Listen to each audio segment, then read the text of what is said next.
Puis Jimmy Adjovi-Boko, ancien joueur du Racing Club de Lens. 6 minutes de jeu à présent et une action formidable de Jean-Marc Adjovi-Boko, le voilà. Il passe un joueur, Deschamps, 2 joueurs, Angloma, 3 joueurs, Boli, Basile celui-là. Un centre, reprise de l'autre Boli, Roger, 1-0 pour le Racing Club de Lens.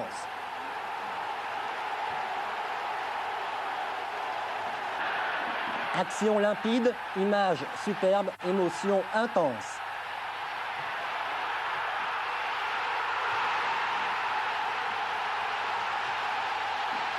Olmeta accueilli à froid et rassurez-vous, nous allons revoir au ralenti la fantastique chevauchée de ce défenseur qui vient du Bénin, Adjovi-Boko. Il centre, Roger Boli reprend et explique à quel point il était motivé. La scène se passe à la fin du match dans les vestiaires. À côté de lui, à sa gauche, se trouve son frère Basile. Je le dis pendant le match que pour nous, c'était notre Coupe d'Europe. Lui, il a connu la chance de pouvoir participer à des matchs superbes l'année dernière et qu'ils comprennent qu'aujourd'hui, nous, on a joué nos matchs de notre vie et que lui, il joue en équipe de France mercredi et nous, aujourd'hui, c'était pour nous un match qu'on n'a pas l'habitude, quoi. Donc, mais je crois qu'il ne faut pas qu'ils se fassent des soucis. Je crois qu'ils ont une très très bonne équipe. Nous, on n'attendait que ce match. Et ça a été même compliqué, je dirais, parce que du coup, chaque semaine, on devait jouer un match avec tout le monde dans la semaine qui nous parlait de ce match contre Marseille. Donc ça a été assez compliqué de se concentrer sur tous les matchs qui ont précédé ce match. Au moment de rentrer sur le terrain, à l'échauffement, là, on découvre le stade plein à craquer et des gens qui chantent, qui crient, qui sont heureux et on se dit il est en train de se passer quelque chose. Mais à côté de ça, on se doit d'être concentré sur notre objectif qui est de jouer le match et de ne pas le vivre en fonction des supporters.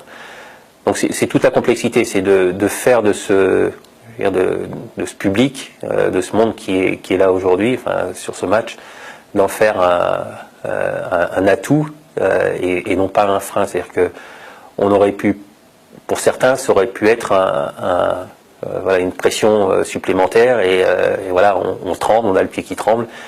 Et nous, je dirais de Bernard Lama jusqu'à Roger Boli devant, ça n'a pas été le cas. Tout le monde a été à, je veux dire, presque 150% de ses capacités. Je me souviens que c'est Jocelyn qui veut mettre une balle en profondeur, il me semble, à Chris Waddle. Elle est contrée et je vois que Chris ne va pas la voir. Je passe devant lui, je la prends de la poitrine. Après, je crois que ça doit être Didier Deschamps que je crochette. Derrière, je pousse. Je prends Jocelyn Angloma de vitesse. Et là, il y a Basile Boli qui vient pour me découper. Il n'y a pas d'autre mot. et je pousse le ballon et je passe au-dessus de lui. Et puis après une course de, je sais pas, 70 ou 80 mètres, je crois que j'étais un peu cramé. Et je me dis, il faut que je mette la balle, dans l'axe. Sans vraiment savoir à qui, mais on avait des automatismes avec Roger et je crois que Roger il a très bien compris ce qui se passait et je lui mets parfaitement et surtout il a fini. Mais je dirais cette action elle n'a de sens que si Roger la met au fond, s'il la met pas au fond, ce débordement on n'en parle jamais. Donc c'est ce travail d'équipe qui fait que c'est devenu un débordement dont on se souvient et dont je me souviendrai toute ma vie. Ouais.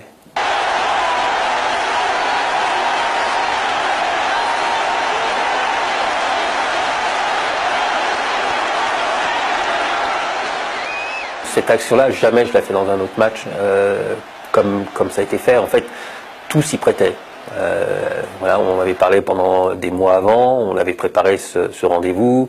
Il y avait ce monde, le monde qui nous pousse, cette envie de bien faire, c'était Marseille en face, montrer qu'on n'était pas des faire-valoir, parce que beaucoup avaient douté de nous en début de saison, notamment parce qu'on avait pris 3-0 lors du premier match, et bon, je ne sais pas si les gens se souviennent, mais lors du premier match, j'ai pris un carton rouge au bout de 12 minutes de jeu. Voilà, donc on se demande si vraiment on est au niveau, et là on a la chance de pouvoir démontrer à l'équipe adverse, mais aussi à la France entière, qu'on mérite notre place en en première division. Et puis voilà, tout ça, ça nous porte. Quand vous avez signé au Racing Club de Lens, est-ce qu'ils vous ont tout de suite parlé du passé minier? Alors pas à ma signature, mais assez rapidement, l'entraîneur qu'on avait, qui était Arnaud Dos Santos, nous a organisé des visites de l'Eward, la mine.